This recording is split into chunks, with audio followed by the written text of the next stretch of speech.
গুরুত্বপূর্ণ আলোচনা সভায় প্রিয়ভাজন সভাপতি ডক্টর শাহরিয়ার ইফতেখার ফুহাদ, গণমুক্তি জোটের সংগ্রামী চেয়ারম্যান, সম্মানিত আলোচকবৃন্দ, প্রিয় ভাই ও বোনেরা, গণমাধ্যমের বন্ধুগণ, আপনাদের সবাইকে আমি শুরুতেই সালাম জানাই এবং শুভেচ্ছা জানাই। আমার নিজেরও তাড়া আছে, আমি আরও আগে যেতে চেয়েছিলাম, পরে দেখা গেল যে আমার চেয়েও ফজলু ভাইয়ের তাড়া আরও বেশি, তো সেজন্য তিনি আগে বলেছেন। তো আপনারা যে গুরুত্বপূর্ণ আলোচনার আয়োজন করেছেন, আমি সেজন্য আপনাদেরকে ধন্যবাদ জানাই। আমি শুরুতেই আমাদের গত জুলাই আগস্টের যে ছাত্র শ্রমিক জনতার গণ অভ্যুত্থান এবং 16 বছর ধরে আমাদের ফ্যাসিবাদ বিরোধী লড়াইয়ের শত শহীদ এবং আমি তাদের সবার প্রতি আমাদের গভীর সম্মান এবং শ্রদ্ধা জ্ঞাপন করি। নিহত এবং আহত পরিবারগুলোর প্রতি আমাদের পরম সমবেদনা জানাই। আপনারা জাতীয় ঐক্যের কথাটা বলেছেন, এটা নিয়ে তো আমরা সবাই নিশ্চয়ই আমরা একমত যে আমরা যে 16 বছরের লড়াইয়ের মধ্য দিয়ে আমরা বিরোধী রাজনৈতিক দলগুলোর মধ্যে আমরা এক ধরনের ঐক্যের জায়গাটা আমরা তৈরি করেছিলাম। সর্বশেষ 36 দিনের ছাত্রদের উদ্যোগ, যার সাথে শ্রমিক শ্রমজীবী মানুষ যুক্ত হয়েছেন, শিক্ষক, অভিভাবক, সাংবাদিক, আপনারা যারা এখানে আছেন, আমি বিশ্বাস করি কেউ শারীরিকভাবে নৈতিকভাবে প্রত্যেকে আপনারা এই আন্দোলন অভ্যুত্থানের সাথে আপনারা যুক্ত হয়েছিলেন এবং একটা জাতীয় ঐক্য আমাদের মধ্যে যেটা গড়ে উঠেছিল। এই ঐক্যের কারণেই আমরা হাসিনার স্বৈরতন্ত্রকে, ফ্যাসিবাদী দুঃশাসনকে আমরা আসলে বিদায় দিতে সক্ষম হয়েছিলাম। এবং সেই জায়গা থেকে আমরা 5ই আগস্টে প্রথমে ক্যান্টনমেন্টে দুপুরে, তারপরে সন্ধ্যায় বঙ্গভবনে যে রাজনৈতিক দলগুলো আমরা হাজির হয়েছিলাম, হাতে গোনা মাত্র কয়েকটি দল, কয়েকজন জাতীয় নেতৃবৃন্দ, সেখানেও আমরা জাতীয় ঐক্যের প্রথম কথাটা আমরা উত্থাপন করেছিলাম। বঙ্গভবনের সন্ধ্যায় যে গুরুত্বপূর্ণ সভা, যে সভার ইতিমধ্যে বিস্তারিত বিবরণ মানব জমিন, আমার দেশ সহ অনেকগুলো কাগজ কি হয়েছিল ক্যান্টনমেন্টের প্রথম সভাতে বঙ্গভবনে রাত 9:30 পর্যন্ত, আমি 5-6টা পয়েন্টে উল্লেখ করেছিলাম। তার মধ্যে একটা গুরুত্বপূর্ণ পয়েন্ট ছিল যে অভ্যুত্থান আমাদের মধ্যে যে ঐক্যের জায়গাটা তৈরি করেছে, রাজনৈতিক ভিন্নতা থাকা সত্ত্বেও ঐক্যটাকে আজকে আরও জোরদার করা দরকার, দৃঢ় করা দরকার, চোখের মনির মতন করে ঐক্যটাকে আমাদের রক্ষা করা দরকার। এবং আমরা তাৎক্ষণিকভাবে বলেছিলাম যে এখনই দেশবাসীর উদ্দেশ্যে রাষ্ট্রপতি যেমন কথা বলবেন, সেনাবাহিনীর প্রধান কথা বলবেন, রাজনৈতিক দলগুলো সবাইকে আশ্বস্ত করবেন যাতে এই অভ্যুত্থান কোনোভাবেই যাতে এটা ব্যর্থ না হয়। আমাদের একজন আলোচক এখানে বললেন, বিপ্লবের পেছনে পেছনে প্রতি বিপ্লব হাঁটে। পৃথিবীর বহু দেশের গত 500 বছরের যদি ইতিহাস আমরা তাকাই, পৃথিবীর বহু দেশের এরকম অভ্যুত্থানের মধ্য দিয়ে যেসব সফল অভ্যুত্থানকারীরা অনেকে ফাঁসিতে ঝুলতে হয়েছে, তো কাউকে গিলোটিনে যেতে হয়েছে। ফরাসি বিপ্লবের তো নেতাদেরকে তো অনেকে গিলোটিনে যেতে হয়েছে, আপনারা জানেন। এর আগে প্যারি কমিউন একইভাবে শ্রমিকরা প্রথম যে রাষ্ট্র করে, 72 জন যে রাষ্ট্র ছিল, সেই শ্রমিকের প্রথম রাষ্ট্র বিপর্যয় হওয়ার পরে হাজার হাজার শ্রমিক নেতৃবৃন্দকে ফাঁসি দিয়ে তাদেরকে হত্যা করা হয়েছিল। পৃথিবীর অসংখ্য দেশে এরকম উদাহরণ আছে। অভ্যুত্থানের পেছনে পেছনে প্রতি অভ্যুত্থান হাঁটে, বিপ্লবের পেছনে যেমন প্রতি বিপ্লব হাঁটে। এবং গত 5.5 মাস 6 মাস এটা আমরা লক্ষ্য করেছি। একদিনের জন্য সরকারকে স্বস্তিতে থাকতে দেয়নি। আমরা এত বড় বিজয় অভ্যুত্থান, আমি নিজে একদিনের জন্য স্বস্তি বোধ করিনি। এই সত্য বলতে আমার কোনো দ্বিধা নেই। এবং তা আরেকটা খুব বিরক্তির কারণ হয়েছে, ক্ষোভের কারণ হয়েছে, এখন যাদেরকে ক্ষমতার চারপাশে দেখি, এদের বারোয়ানাই 16 বছর বা 36 দিনের লড়াইয়ের সাথে এদের কোনো সম্পর্ক এদের ছিল না। আমি ইতিমধ্যে বহু জায়গায় বলেছি, দুর্ঘটনাক্রমে হাসিনা যদি আরও 6 মাস থেকে যেত, এদের 15.5 আনাকে কাউকে রাজপথে দেখা যেত না। এরা হচ্ছে সুবিধাভোগী, সুবিধাবাদী। এরা উৎসবের সময় এরা তখন ভাগ নিতে আসে, আনন্দ করতে আসে। এরা কোনো দায়িত্ব নেয় না, ঝুঁকি নেয় না। এটা হচ্ছে সাধারণভাবে পেটিবুর্জোয়া চরিত্রের মানুষের একটা সাধারণ প্রবণতা। তো এখন সেই ঐক্যটা এ পর্যন্ত আমরা কিন্তু বড় দাগের রক্ষা করে এসেছি। ঐক্যটা কিন্তু 5.5-6 মাস পরে, অগাস্ট সেপ্টেম্বরে যে ঐক্যটা ছিল, ঐক্যটা কি এখন এরকম আছে? না, এরকম না। এবং না থাকাটা খুব অস্বাভাবিক না, কারণ প্রত্যেকে এখন নিজস্ব রাজনীতি, নিজস্ব এজেন্ডা, কর্মসূচি হাজির হবেন। এটাই স্বাভাবিক। এটা নিয়ে দুঃখ পাওয়ার কিছু নেই, এটা নিয়ে মনে কষ্ট পাবার কোনো বিষয়টা নেই। অর্থাৎ কথাটা হচ্ছে এরকম যে আপনি এখন যেহেতু বাংলাদেশে একটা বহুত্ববাদী রাজনৈতিক সমাজ, নানা ইডিওলজি, মতাদর্শ, রাজনীতি, এজেন্ডা, কর্মসূচি প্রত্যেকের এক এক ধরনের। প্রত্যেকে এখন 16 বছর পরে একটা অবরুদ্ধ সমাজ থেকে মুক্ত পাওয়ার পরে সবাই এখন যার যার এজেন্ডা নিয়ে যাবেন, কথা বলবেন, মানুষকে ঐক্যবদ্ধ করবেন, সংগঠিত করবেন। এটাই স্বাভাবিক, এটাই সঙ্গত। তাহলে এর মধ্যে ঐক্যটা কীভাবে তৈরি হবে?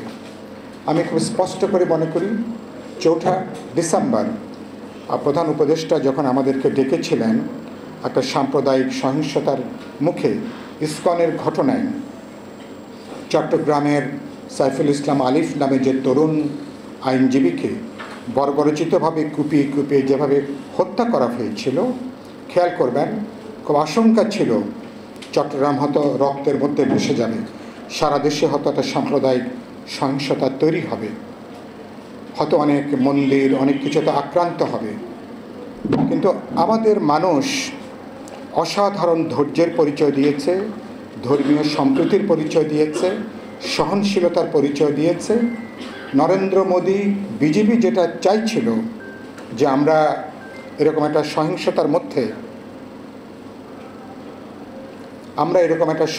মধ্যে আমরা জড়িয়ে যাই, বাংলাদেশের মানুষ সে পথে পা দেয়নি এবং আমরা আমাদের ঐক্যটাকে ধরে রেখেছি। এটাই আমাদের শক্তি, এটাই আমাদের অর্জন।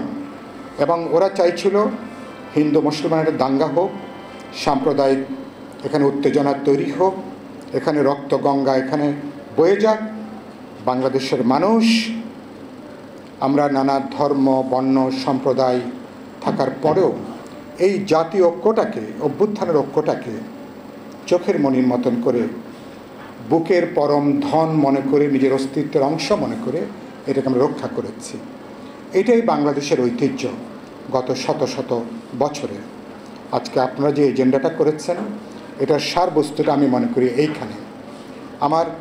ওখানে আমি নিজে বলেছি 4 তারিখে আমাদের স্বাধীনতা, সার্বভৌমত্ব, জাতীয় স্বার্থ, জাতীয় নিরাপত্তা, এই প্রশ্নে আমাদের মধ্যে ঐক্যের জায়গাটা তৈরি করতে হবে। সে ঐক্যটা আমি মনে করি এখনও পর্যন্ত আছে। আর কোন প্রশ্নে ঐক্য?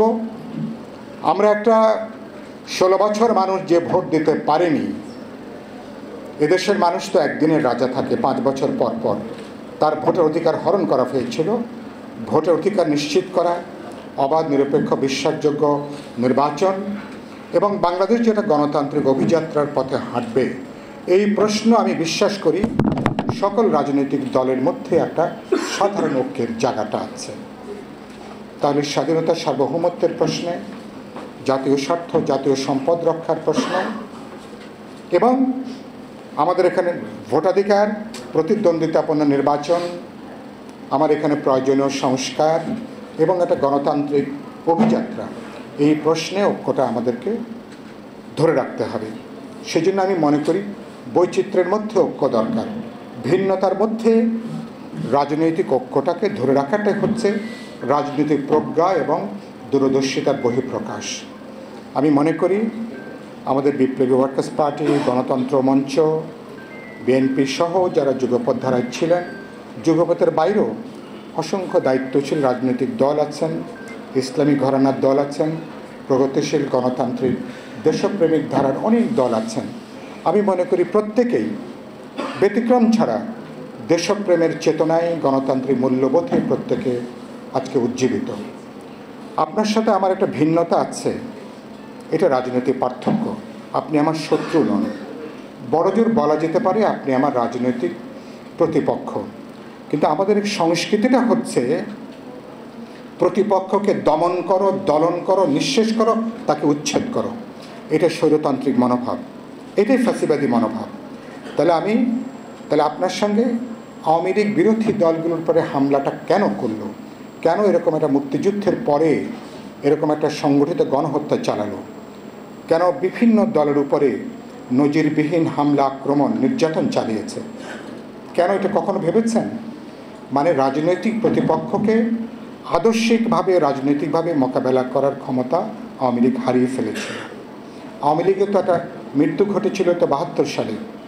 যুদ্ধটা করলো সমগ্র জনগণ। যে আমাদের মহান মুক্তিযুদ্ধ ছিল কার্যত একটা জনযুদ্ধ ছিল। সরকার গঠন করলো আওয়ামী লীগ একা। ৭৫ সালে এক ধরনের ফ্যাসিবাদী দুঃশাসন বাকশাল কায়েম করল। আওয়ামী লীগের প্রথম আনুষ্ঠানিক রাজনৈতিক মৃত্যু ঘটে তখনই। এর পরবর্তীকালে যখন ১৪ সালের ৫ই জানুয়ারি নির্বাচন, ১৫৩টা আসনে বিনা প্রতিদ্বন্দ্বিতায় পার্লামেন্টে আসা আওয়ামী লীগের আরেকটা মৃত্যু। ১৮ সালে দিনের ভোট যখন রাতে করে তখন আওয়ামী লীগের বলতে পারেন আরেকটা মৃত্যু। সর্বশেষ এবার ২৪ সালের ৭ই জানুয়ারি, যেটাকে আপনারা সবাই নাম দিয়েছেন আমি এবং ডামি নির্বাচন। তারপরে কোনো রাজনৈতিক প্রতিপক্ষ তার সামনে ছিল না। তাহলে এই জায়গাটা, তারপরে আওয়ামী লীগ রাজনৈতিকভাবে, আওয়ামী লীগের বহুবার আওয়ামী লীগ মৃত্যুবরণ করেছে। তাহলে একটা দলের তো টিকে থাকে প্রধানত আদর্শিক কারণে, রাজনৈতিক কারণে। তো সুতরাং সেই জায়গাটা আমি বলতে চাই যে নতুনভাবে আমরা যে আমাদের রাজনৈতিক দলগুলো, সে দলগুলোর মধ্যে নানা প্রশ্নে বিভাজন থাকবে, বিতর্ক, এটা নিয়ে আমি মোটেও উদ্বিগ্ন না। আমি উদ্বিগ্ন দেশের জাতীয় স্বার্থের প্রশ্নে আমাদের মধ্যে বড় দাগের ঐক্যটা তৈরি করতে পারছি কিনা। মেগা প্রকল্পগুলো যেটা আমাদের উপরে চাপিয়ে দেওয়া হয়েছে উন্নয়নের নাম করে, প্রায় শুনেছিলাম যে প্রতিটা নাগরিকের নাকি ঘাড়ের উপরে ১০০ কোটি টাকার উপরে নাকি এখন ঋণ আমাদেরকে। নতুন যে শিশু আজকে সকালে জন্ম নিয়েছে তাকেও নাকি ১০০ কোটি টাকা ঋণ নিয়ে তার জন্ম হচ্ছে মেগা প্রকল্পের নাম করে। তাহলে এগুলো বন্ধ করা দরকার। এসব প্রশ্নে কি দ্বিমত আছে? ভারতীয় স্বার্থে অনেকগুলো প্রকল্প নেওয়া হয়েছিল, এগুলো বন্ধ করা দরকার, পর্যালোচনা করা দরকার, নতুন করে সম্পর্কটাকে পুনর্বিন্যস্ত করা দরকার। আমাদের খেয়াল করবেন যে আমাদের অন্যান্য প্রশ্নে আমরা সংস্কারের ব্যাপারে সরকারের অনেক আলাপ আলোচনা, কিন্তু এটা তো ৫ই আগস্টের পরে নতুন করে আমরা বিপ্লবী ওয়ার্কার্স পার্টি, গণতন্ত্র মঞ্চ বা বিরোধী দলগুলো আমরা সংস্কারের প্রস্তাব হঠাৎ ঘুম থেকে উঠে হাজির করিনি। আমরা ১০ বছর আগে, কেউ ৫ বছর আগে গণতন্ত্র মঞ্চ, বিএনপি সহ আমরা ৩১ দফা দিয়েছি আজ থেকে ২ বছর আগে। কেন দিয়েছিলাম? যে বাংলাদেশ আগের জমানায় আর ফিরতে পারবে না, পুরনো ফ্যাসিবাদী জমানায় ফিরতে পারবে না। যে ব্যবস্থা একটা দলকে স্বৈরতন্ত্রী করে তোলে, একজন ব্যক্তি মানুষকে চূড়ান্ত কর্তৃত্ববাদী দুঃশাসকে পরিণত করে, যে ব্যবস্থাটা জমিদারি কায়েম করে, দখলদারিত্ব কায়েম করে, তাহলে তার উৎস হচ্ছে সংবিধান, গোটা রাষ্ট্র ব্যবস্থা। তাহলে সেই সংবিধান, রাষ্ট্র, সরকার, প্রশাসন, তার একটা গুণগত পরিবর্তন দরকার। এবার ১৬ বছরের আন্দোলনটা এটা বড় আন্দোলন, যে আন্দোলনে আমরা কেবলমাত্র শুধু সরকার পরিবর্তন চাইনি, একটা রেজিমের পরিবর্তন চাইনি, গোটা ব্যবস্থার আমরা একটা গুণগত মৌলিক আমরা একটা গণতান্ত্রিক রূপান্তর চেয়েছি, পরিবর্তন চেয়েছি। সুতরাং এটা নতুন করে এটা কোনো বক্তব্য না। ছাত্ররা তারাও বলছেন ভালো কথা, আপনারা সবাই এখন বলছেন। এখানে যারা সামনে যারা বসে আছেন, আপনাদেরকে মাইক দিলে আপনারাও 10টা 20টা 30টা সংস্কারের প্রস্তাব প্রত্যেকে আপনারা কিন্তু বলতে পারবেন। বাংলাদেশ এই মুহূর্তে সারা দুনিয়ার মধ্যে এটা অসাধারণ একটা ভাইব্রেন্ট একটা সমাজ, যে সমাজে প্রত্যেকে রাষ্ট্র নিয়ে চিন্তিত, রাষ্ট্রের ভবিষ্যৎ নিয়ে চিন্তিত, কিভাবে নতুনভাবে একবিংশ শতাব্দীর উপযোগী গণতান্ত্রিক মানবিক দায়বদ্ধ রাষ্ট্র সমাজ করা যাবে। প্রত্যেকের অনেকগুলো এজেন্ডা আছে। এটা একটা অসাধারণ মুহূর্ত, একটা অসাধারণ সময়। এরকম একটা সৃজনশীল সময় পৃথিবীর খুব কম দেশ পেয়েছে। একটা অভ্যুত্থানের পর, কোনো দেশে বিপ্লবের পরে এরকম একটা সময়টা আসে। আমরা এখন এই সময়টা আমরা এখন পার করছি। এখন এই সময়ে গুরুত্বপূর্ণ দুই একটা ব্যাপারে মনোযোগ আকর্ষণ করি। সময়টা এখনও খুবই উত্তেজনাকর এখনও সময়, কিন্তু আমি সরকারকে প্রায় বলি, কালকে বলেছি আমি, পরিস্থিতি উত্তেজনাপূর্ণ, কিন্তু যখন আপনি সিদ্ধান্ত গ্রহণ করবেন উত্তেজনাবশত কোনো সিদ্ধান্তটা গ্রহণ করবেন না। রিপুগুলোকে দরজার বাইরে রাখেন, উত্তেজনাকে দরজার বাইরে রেখে হিস্টোরিক্যালি ঐতিহাসিকভাবে বাংলাদেশের মানুষের আকুতি কী, চাহিদা কী, এটা বিবেচনার মধ্যে নেন। মানুষের অর্থনৈতিক চাহিদা কী, সামাজিক চাহিদা কী, সাংস্কৃতিক চাহিদা কী, রাজনৈতিক চাহিদা কী, এগুলো বিবেচনার মধ্যে নিয়ে নতুন একটা ব্যবস্থা, নতুন একটা বোঝাপড়া, নতুন একটা সমঝোতা আমরা তৈরি করি। ডক্টর ইউনূস দক্ষিণ আফ্রিকার নেলসন ম্যান্ডেলার মতন তিনি এরকম ন্যাশনাল কনসেনসাস তৈরি করতে পারবেন কিনা আমি জানি না। এরকম একটা ন্যাশনাল রিকনসিলিয়েশন, যে সবাইকে যুক্ত করা, ভিন্নতার মধ্যে ঐক্য। শ্বেতাঙ্গরা 150 বছরে যে রক্তপাত ঘটিয়েছে সাউথ আফ্রিকাতে, সেটাকে তিনি ভুলে যে অপরাধের কিছু বিচার পেয়েছে, কিন্তু সেটাকে তিনি পাশ কাটিয়ে তারপরেও কিভাবে সমগ্র জাতি গোষ্ঠীগুলোকে একত্রিত করা যায়, একটা দেশটার সামনে চলতে পারে, এই যে রাজনৈতিক শৈলী, পলিটিক্যাল যে প্রজ্ঞা, দূরদর্শিতা, এটাই হলো উইজডম, এটাই হচ্ছে রাষ্ট্র নায়কোচিত চিন্তা, বুদ্ধিবৃত্তি, প্রজ্ঞা, দূরদর্শিতা। আমি প্রফেসর ইউনূস এটা করতে পারবেন কিনা আমি জানি না, তার হয়তো অন্য ব্যাপারে দক্ষতা যোগ্যতা আছে, কিন্তু রাজনীতির এই বিষয়ে তিনি কতটা পারবেন আমরা তাকে সহযোগিতা করতে চাই। এবং সেই ক্ষেত্রে তাকে পথ হারালে তাকে চলবে না।